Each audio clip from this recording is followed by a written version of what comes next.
스페인 대법원 역사상 가장 무서운 판사가 있었습니다. 범죄자들도 떨게 만드는 차가운 눈빛의 여성 대법관 말이에요. 그런데 이 공포의 판사가 어느 날 법정복을 벗고 한국행 비행기에 몸을 맡겼습니다.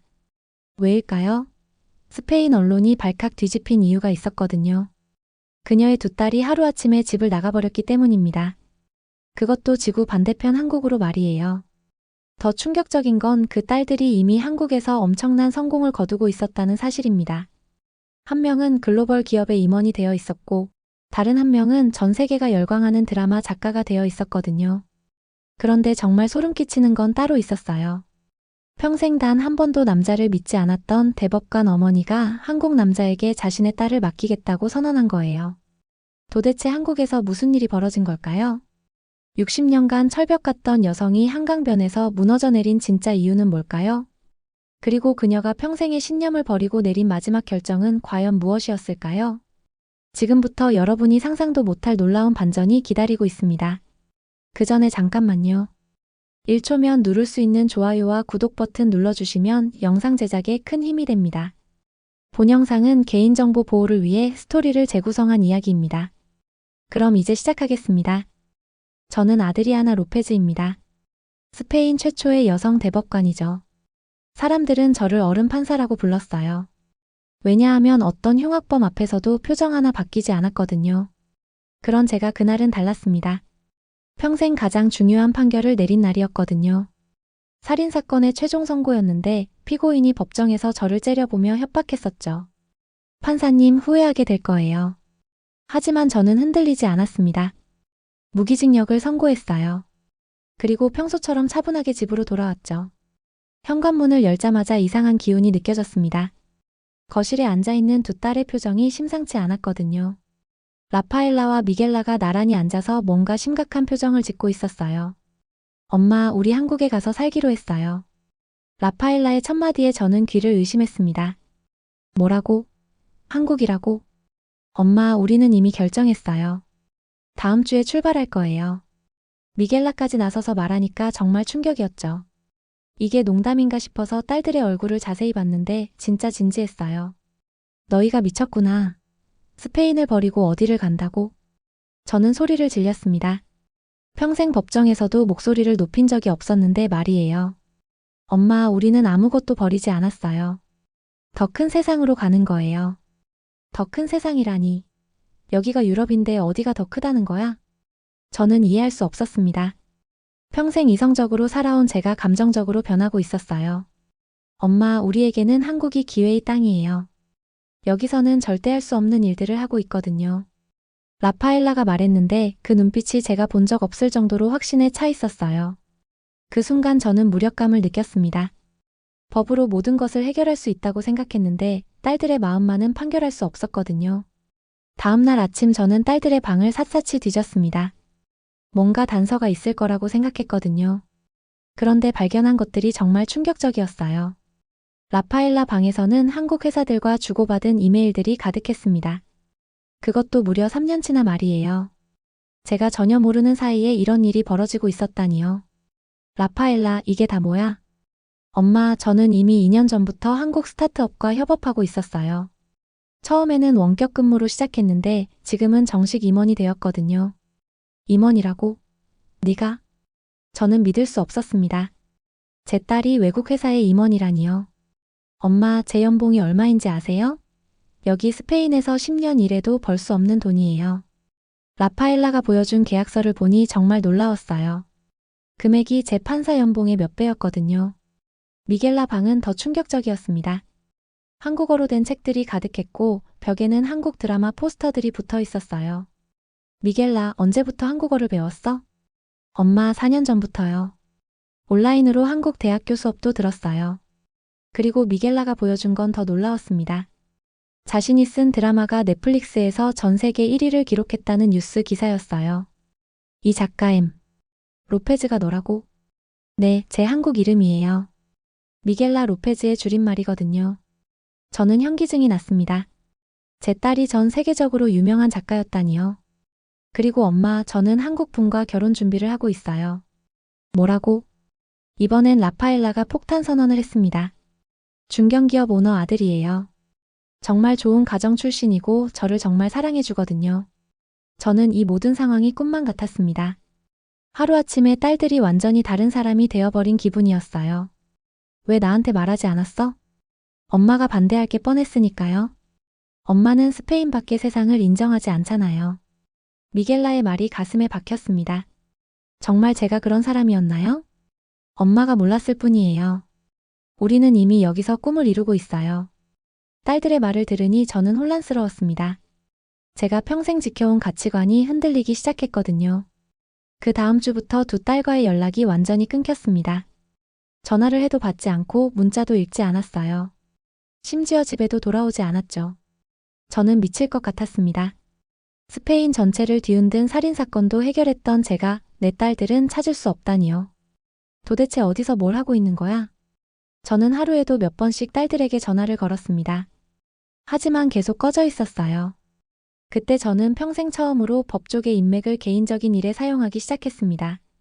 외교부 차관과는 20년 직이었거든요. 카를로스, 부탁이 있어. 아드리아나, 무슨 일이야? 네가 나한테 부탁을 하다니. 한국에 있는 스페인 영사관에 연락해서 우리 딸들 소재를 파악해 줄 수 있어? 그건 좀 어려운데. 카를로스, 제발이야. 내가 언제 너한테 부탁한 적 있어? 저는 간절히 부탁했습니다. 평생 남에게 고개 숙이며 살지 않았던 제가 말이에요. 2일 후 충격적인 소식이 들려왔습니다. 아드리아나, 내 딸들 한국에서 엄청난 유명인사더라. 뭐라고? 라파엘라는 한국 최대 스타트업의 CEO고 미겔라는 한국에서 제일 핫한 드라마 작가래. 한국 언론에서도 계속 다루고 있어. 저는 충격받았습니다. 제가 모르는 사이에 딸들이 그렇게 성공하고 있었다니요. 그리고 더 놀라운 건 라파엘라가 한국 재벌가와 결혼한다는 소문이 돌고 있어. 재벌가라고? 응, 한국에서는 꽤 유명한 기업가 아들이래. 저는 복잡한 심정이었습니다. 기쁘면서도 서운했어요. 딸들의 성공을 제일 먼저 알아야 할 사람이 저였는데 제일 나중에 알게 되었으니까요. 그들이 무엇을 하고 있는지 알 수 없다는 게 나를 미치게 해. 저는 혼자 중얼거렸습니다. 그리고 그날 밤 중요한 결정을 내렸어요. 내가 직접 가봐야겠어. 평생 처음으로 이런 일을 하게 될 줄 몰랐습니다. 법정을 떠나서 딸들을 찾아 나서기로 한 거죠. 대법원 원장에게 장기 휴가를 신청하는 날 사무실 전체가 발칵 뒤집혔습니다. 아드리아나, 30년 만에 처음 휴가 신청이잖아. 무슨 일이야? 개인적인 급한 일이 생겼어요. 저는 자세한 설명을 피했습니다. 딸들 때문에 휴가를 낸다고 하면 동료들이 뭐라고 할지 뻔했거든요. 혹시 건강에 문제라도 있는 거야? 아니에요. 그냥 가족 일이에요. 스페인에서 한국까지는 14시간 비행이었습니다. 평생 유럽을 벗어난 적이 없었던 저에게는 정말 큰 도전이었어요. 비행기 안에서 저는 계속 생각했습니다. 내가 지금 뭘 하고 있는 거지? 60년을 살면서 가장 충동적인 결정이었거든요. 인천공항에 도착했을 때의 충격은 지금도 잊을 수 없습니다. 공항이 마치 미래도시 같았어요. 모든 게 자동화되어 있고 사람들이 질서정연하게 움직이고 있었죠. 이게 정말 아시아 나라 맞나? 저는 혼자 중얼거렸습니다. 유럽인인 제가 가지고 있던 편견이 완전히 깨지는 순간이었어요. 공항에서 서울 시내로 가는 전철을 탔는데 그것도 놀라웠습니다. 깨끗하고 조용하고 사람들이 모두 예의 바르게 행동하고 있었거든요. 법과 질서의 나라라 믿었던 스페인보다 이곳이 더 법적이다. 저는 감탄했습니다. 신호등을 정확히 지키는 사람들, 차례를 지키며 전철을 타는 시민들, 이 모든 게 법조인인 저에게는 경이로웠어요. 호텔에 체크인하고 나서 처음으로 딸들에게 메시지를 보냈습니다. 엄마가 서울에 왔어. 만나자. 30분 후 라파엘라에게서 답장이 왔습니다. 엄마, 정말요? 믿을 수 없어요. 내일 만나요. 그 순간 제 마음은 복잡했습니다. 기대 반, 걱정 반이었죠. 과연 딸들이 저를 반갑게 맞아줄까요? 다음날 강남역 근처 고급 카페에서 라파엘라를 만났습니다.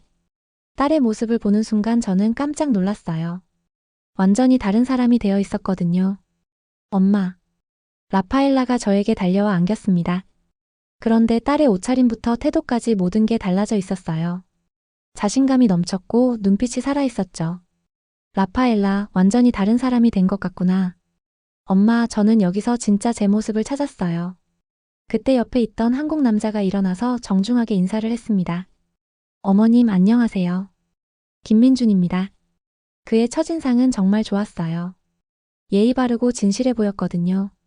하지만 저는 여전히 경계심을 늦출 수 없었죠. 김민준 씨는 무슨 일을 하세요? 저희 아버지가 중견기업을 운영하고 계시는데 저는 그 회사에서 마케팅 이사로 일하고 있습니다. 중견기업이라니 어떤 업종인가요? 저는 법조인 특유의 날카로운 질문을 던졌습니다. 딸의 미래가 걸린 문제였거든요. 건설업입니다. 30년 전에 아버지가 작은 회사로 시작하셨는데 지금은 직원이 500명 정도 되는 회사로 성장했어요. 김민주는 자신의 가족 이야기를 자랑스럽게 했습니다. 거만하지 않으면서도 당당했어요. 그런데 우리 딸과는 어떻게 만났죠? 라파엘라가 저희 회사와 협업 프로젝트를 진행하면서 만나게 되었습니다. 처음에는 업무 관계였는데 점점 서로에게 끌리게 되었어요. 그의 말을 듣고 있으니 진짜 사랑하는 것 같았어요. 하지만 저는 아직 확신이 서지 않았죠. 저녁에 김민준의 집에 초대받았습니다. 그의 부모님을 만나는 자리였어요. 저는 긴장했습니다. 스페인 대법관으로서 어떻게 대접받을지 궁금했거든요. 그런데 예상과 완전히 달랐습니다. 김민준의 부모님은 저를 대법관이 아니라 라파엘라의 어머니로 대해주었어요. 어머님 멀리서 오시느라 고생 많으셨어요. 라파엘라 이야기를 워낙 많이 들어서 정말 궁금했거든요. 김민준의 어머니가 따뜻하게 맞아주었습니다. 우리 아들이 라파엘라를 만나고 완전히 달라졌어요. 매일 행복해해요. 김민준의 아버지도 진심으로 말했습니다. 저녁 식탁에서 더 놀라운 일이 벌어졌어요. 그들은 저를 위해 스페인 음식을 준비해뒀더라고요. 어머님 입맛에 맞을지 모르겠지만 스페인 요리를 배워서 만들어 봤어요. 정말 감동적이었습니다. 이 정도면 진짜 우리 딸을 사랑하는 게 틀림없었어요. 엄마, 그가 아니라 우리의 가치가 맞았어요. 라파엘라가 저에게 속삭였습니다. 그 순간 저는 뭔가 이해가 되기 시작했어요. 딸이 찾은 것은 돈이나 지위가 아니라 진정한 사랑과 가족이었던 거죠. 김민준 씨, 우리 딸을 정말 사랑하는 거죠? 제가 직접적으로 물어봤습니다. 네, 어머님. 라파엘라 없는 제 인생은 상상할 수 없어요. 그의 눈빛이 진실했습니다. 저는 그제서야 마음을 열기 시작했어요. 사흘 후 미겔라를 만났습니다. 홍대 근처의 작은 북카페에서 만났는데 둘째 딸의 변화는 더욱 충격적이었어요. 엄마, 어서 와요. 미겔라가 저를 보자마자 한국어로 인사했습니다. 발음이 완벽했어요. 마치 한국 사람 같았죠. 미겔라, 한국어를 이렇게 잘해? 엄마, 저 이제 한국 사람이나 다름없어요. 미겔라는 자신감이 넘쳤습니다. 스페인에서는 항상 조용하고 소극적이었던 딸이 완전히 다른 사람이 되어 있었어요. 그런데 정말 드라마 작가가 되었다는 게 사실이야? 네, 제가 쓴 드라마가 지금 넷플릭스 전 세계 1위예요. 미겔라가 자신의 노트북을 켜서 보여줬는데 정말 놀라웠습니다. 190개국에서 방영되고 있다고 하더라고요. 이게 다 네가 쓴 거라고? 네, 처음에는 믿기지 않았어요. 제 이야기가 전 세계 사람들에게 사랑받고 있다니까요. 그때 미겔라가 보여준 댓글들이 정말 인상적이었어요.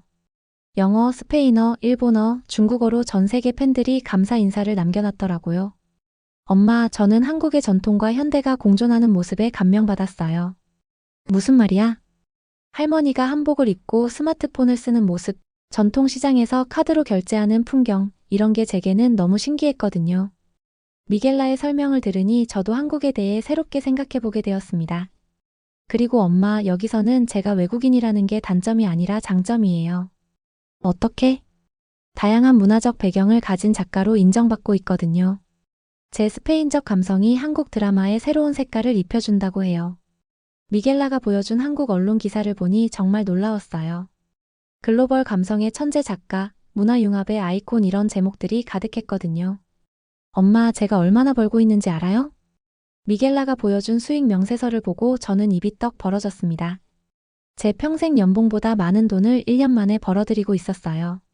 그리고 엄마, 저는 이제 한국 정부에서 문화 홍보대사로도 활동하고 있어요. 정말? 네, 스페인과 한국의 문화 교류를 위한 일을 하고 있어요. 제가 두 나라를 잇는 다리 역할을 하고 있는 거죠. 그 순간 저는 딸이 정말 자랑스러웠습니다. 제가 평생 못한 일을 딸이 해내고 있었거든요. 엄마, 난 여기서 나 자신으로 인정받고 있어요. 미겔라의 이 말이 제 마음을 울렸습니다. 스페인에서는 항상 대법관의 딸이었던 미겔라가 여기서는 미겔라 그 자체로 성공하고 있었던 거예요. 그리고 엄마, 저는 한국에서 진짜 사랑도 찾았어요. 뭐라고? 한국 분이에요. 정말 좋은 사람이거든요. 일주일 후 드디어 3명이 함께 만났습니다. 한강공원에서 만나자고 딸들이 제안했어요. 서울의 야경이 한강에 반사되어 정말 아름다웠죠. 엄마, 이제 조금 이해되시죠? 라파엘라가 먼저 말문을 열었습니다. 솔직히 말하면 아직도 완전히 이해가 되지는 않아.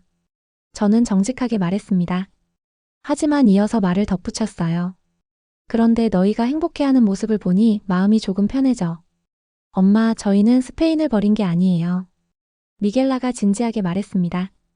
오히려 스페인 사람으로서 더 넓은 세상에서 살아가고 있는 거예요. 그때 갑자기 제 마음속에 뭔가가 올라왔습니다. 60년간 억눌러왔던 감정들이 한꺼번에 터져나오는 것 같았어요. 미안해. 저는 눈물을 흘리기 시작했습니다. 평생 남 앞에서 울지 않았던 제가 말이에요. 엄마, 왜 우세요? 내가 틀렸다. 너희가 나보다 훨씬 강하고 현명했구나. 저는 두 딸을 꼭 안아주었습니다. 그리고 처음으로 제 마음을 솔직하게 털어놨어요. 엄마는 평생 법만 믿고 살았어. 모든 걸 규칙과 원칙으로만 판단했지. 그런데 너희는 그런 틀을 벗어나서 진짜 행복을 찾아낸 거구나. 엄마, 울지 마세요. 우리는 여전히 엄마의 딸이에요. 라파엘라가 제 눈물을 닦아주었습니다. 그리고 엄마, 우리는 앞으로도 계속 엄마를 자랑스러워할 거예요. 미겔라도 저를 안아주었습니다. 그런데 정말 놀라운 건 엄마가 여기까지 와주신 거예요. 무슨 말이야? 엄마, 30년간 휴가 한 번 안 내시던 분이 우리 때문에 지구 반대편까지 오셨잖아요. 이게 사랑이 아니면 뭐예요? 딸들의 말에 저는 더욱 눈물이 났습니다. 제가 생각했던 사랑과 딸들이 느끼는 사랑이 달랐던 거죠. 엄마, 그리고 우리가 한국에서 성공하는 것도 엄마 덕분이에요. 내 덕분이라니? 엄마가 저희에게 가르쳐 주신 정의감, 책임감, 끈기 이런 것들이 여기서 빛을 발하고 있어요. 라파엘라의 말에 저는 가슴이 벅찼습니다. 그날 밤 저는 진정한 깨달음을 얻었습니다. 진정한 사랑은 내 방식대로 지켜주는 게 아니라 상대방이 원하는 방식으로 응원해주는 거였어요. 한국을 떠나는 날 아침 저는 특별한 결정을 내렸습니다. 평생 간직해왔던 스페인 대법원 훈장을 딸들에게 주기로 한 거예요. 라파엘라, 미겔라, 이걸 받아라. 엄마, 이건 엄마의 훈장이잖아요. 어떻게 받을 수 있어요? 아니야. 이제 이것은 우리 가족의 훈장이다. 저는 단호하게 말했습니다. 너희가 여기서 이룬 성공이 나에게는 어떤 법정 승리보다 더 큰 자랑이거든. 그리고 김민준에게도 특별한 선물을 주었습니다. 민준 씨, 이것도 받아주세요. 저는 평생 애용하던 법조인 배지를 그에게 건네주었어요. 어머님, 이런 소중한 걸 어떡해. 이제 당신도 우리 가족이니까. 그리고 라파엘라를 지켜주는 사람이 되어주세요. 김민준은 두 손으로 정중히 받으며 눈시울을 붉혔습니다. 나는 이제 이 새로운 가족의 행복을 지키는 어머니입니다. 공항에서 작별 인사를 할 때는 정말 뭉클했어요. 딸들과 사위가 모두 울고 있었거든요. 엄마, 자주 와요. 우리가 엄마 없으면 안 돼요. 그래, 이제 자주 올게. 그리고 너희도 가끔 스페인에 와서 엄마를 봐야 해. 당연히 가요. 우리 결혼식도 스페인에서 할 거예요. 라파엘라의 말에 저는 깜짝 놀랐습니다. 정말? 네, 엄마의 동료들과 친구들에게 저희를 자랑하고 싶어요. 비행기 안에서 창밖을 보며 저는 많은 생각을 했습니다. 진정한 강함은 법전에 있는 게 아니라 사랑하는 사람들의 행복을 지키려는 용기에 있구나. 그리고 저는 새로운 다짐을 했습니다. 앞으로는 더 자주 한국에 와서 딸들을 만나고 이 아름다운 나라에서 새로운 가족들과 함께 시간을 보내겠다고 말이에요. 스페인으로 돌아가는 저의 마음은 전에 없이 가벼웠습니다. 두 딸이 찾은 새로운 삶이 정말 자랑스러웠거든요. 법조인으로서 평생 정의를 추구해왔지만 진정한 정의는 사랑하는 사람들이 자신만의 방식으로 행복하게 사는 것이라는 걸 깨달았습니다. 이제 저는 스페인 대법관이면서 동시에 한국에 사는 두 딸의 어머니입니다. 그리고 그것이 제 인생에서 가장 자랑스러운 일이에요. 6개월 후 저는 다시 한국을 찾았습니다. 이번에는 라파엘라의 결혼식에 참석하기 위해서였어요. 그 결혼식에서 저는 또 한 번 깨달았습니다. 진정한 사랑은 국경을 넘고 문화를 넘고 모든 편견을 넘어선다는 것을 말이에요. 그리고 그런 사랑을 찾아낸 딸들이 저는 정말 자랑스럽습니다.웠어요. 비행기 안에서 창밖을 보며 생각했습니다. 진정한 강함은 법전에 있는 게 아니라 사랑하는 사람들의 행복을 지키려는 용기에 있구나. 스페인으로 돌아가는 저의 마음은 전에 없이 가벼웠습니다. 두 딸이 찾은 새로운 삶이 정말 자랑스러웠거든요. 그리고 저는 결심했습니다. 이제부터는 더 자주 한국에 와서 딸들을 만나고 이 아름다운 나라에서 새로운 가족들과 함께 시간을 보내겠다고 말이에요. 법조인으로서 평생 정의를 추구해왔지만 진정한 정의는 사랑하는 사람들이 행복하게 사는 것이라는 걸 깨달았습니다. 이제 저는 스페인 대법관이면서 동시에 한국에 사는 두 딸의 어머니입니다. 그리고 그것이 제 인생에서 가장 자랑스러운 일이에요. 오늘의 사연은 여기까지입니다. 여러분의 생각을 댓글에 작성해주세요. 지금까지 저는 코리아 감동 채널의 지연이었고요. 구독과 좋아요는 영상 제작에 아주 큰 힘이 됩니다. 오늘도 행복한 하루 되세요. 감사합니다.